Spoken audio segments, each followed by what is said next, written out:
Pixar's film Soul struck a lot of chords for me personally, pun both unintended and intended.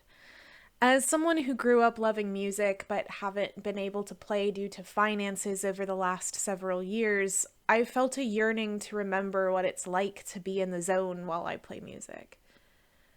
What's absolutely beautiful about this film is the overwhelming representation given to people of color, both in the characters as well as the voice actors.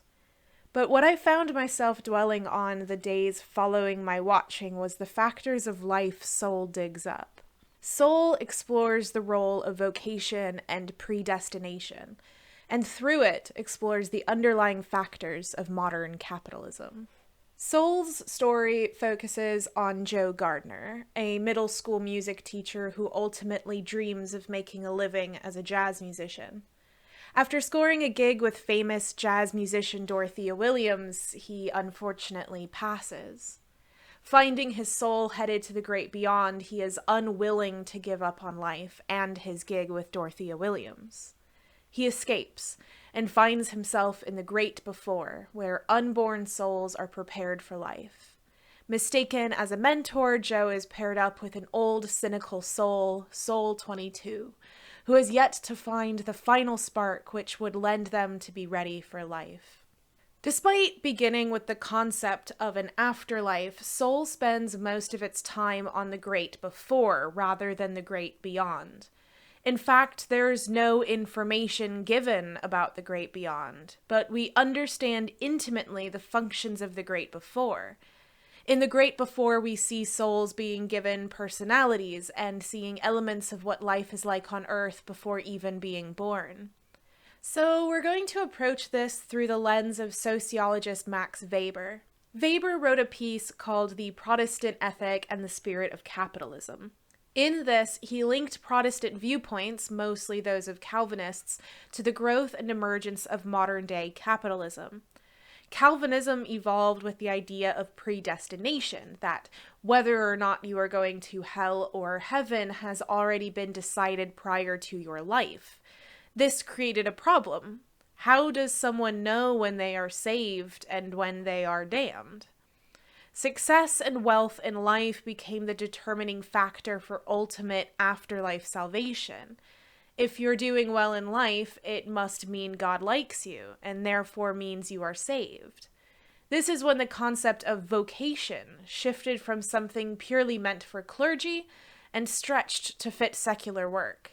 God meant for you to be a barber. Therefore, you're very successful at being a barber, and therefore, you are saved. See elements of predestination in Soul's great before.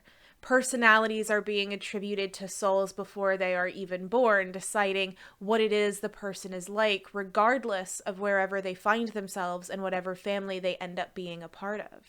Who they are as... I'm a manipulative megalomaniac who's intensely opportunistic. Oh, this one might be a handful. I bet that's Earth's problem. Who they are as people is predetermined before race, gender, or any other aspect of their physical humanity. Tied to this is also the last element of their personhood they must find before being sent to Earth. Mentors helping these new souls sometimes call it the spark. Joe Gardner, our protagonist in Soul, sees this as the important aspect of what he's meant to do. As someone who loves music, and particularly jazz, Joe experiences the search for the final element as the search for a person's purpose. In Weberian terms, the final element, the spark, the purpose, is the vocation, the element of our lives that we are meant to do, and that will, therefore, mean we are successful and saved. Joe felt he never had the right opportunities to make his purpose the successful element he should. Standing in the hall with Soul 22, he sees a variety of sections of his life in which his vocation goes unfulfilled. By not living his vocation, he feels his life is a failure which has not lived up to anything.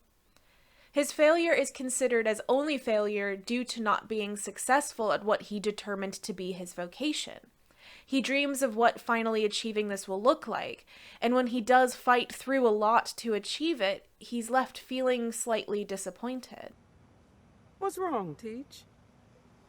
It's just I've been waiting on this day for entire life is... I thought I'd feel different. This disappointment is tied to the vocation of Protestantism and its connection to capitalism. Loving what you do doesn't change, but the reality of doing it every single day can alter a perception of the apparent life-changing alteration that is supposed to occur when the vocation is achieved. Success, according to the Protestant ethic of capitalism, is tied to financial reward and the notion that you're born to do a particular act. While Soul begins to build on this expectation, the point of Soul is that this expectation is false. We first get a sense of the vocation disappointment element when one of Joe's students, Connie, comes to his apartment to tell him she's quitting music. She plays a solo before fully giving it up, and through the act of playing realizes she should stick with it. When Soul 22 asks about why she would give it up if she loved it, Joe responds that she's meant to play music. It's what she's born to do. But 22 is confused as to why she would then seek to quit. In Connie, we see the struggle to connect other elements of life to joy in music. The pressure of needing to perform at her purpose is too much for her, so she thinks about quitting. But the joy of playing keeps her present. The vocation of music is actually damaging to her. We see how damaging the deep love for something can be. While in the world of spirits, Joe sees people floating in the sky. They are in the zone, a feeling of being so connected to something you actually feel yourself leaving your body. But there's a damaging aspect to these. His guide in this area, Moonwind, informs him that many lost souls actually become lost through the process of being in the zone. They become too obsessed with their joy that they become anxious and unable to regain themselves. An obsession with one's purpose can lead to your soul becoming lost. We also see the change in expectation happen at the barbers. 22 finds themselves speaking openly about their philosophical problem with vocation and purpose in regards to capitalism. What if you never find out what it is you're supposed to do? It must mean you become a failure because you never achieved the ability to even find out what your vocation is, and then you cannot be successful at your vocation. The customers at the barbers all listen intently and admit to feeling similarly lost when it comes to capitalistic purpose. 22 mentions that the barber Dez was meant to cut hair. Dez corrects them, saying he actually wanted to be a veterinarian, but had to change his approach due to financial restraints. 22 expresses that it must be sad that Dez has to do something that doesn't make him happy, but Dez says that actually it does make him happy. The expectation of vocation here has shifted. Dez was expected to fulfill the vocation of veterinarian, but when life circumstances kept him from achieving this, he became a barber instead. But he still found joy in what he does, even though he is not a successful vet. Soul 22 comes back to the Great Before with their badge filled up, ready to be used to get to Earth. The difficulty they find is a lack of knowledge of what it was specifically that provided the spark that led to this finality. Joe appeals to the Jerrys that they still don't actually know 22's vocation. Not what 22's purpose was. Excuse me? You know, her spark, her purpose. Was it music, biology, walking? We don't assign purposes. Where did you get that idea? Because I have piano. It's what I was born to do. That's my spark. A spark isn't a soul's purpose.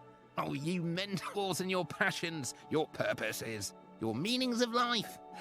So basic.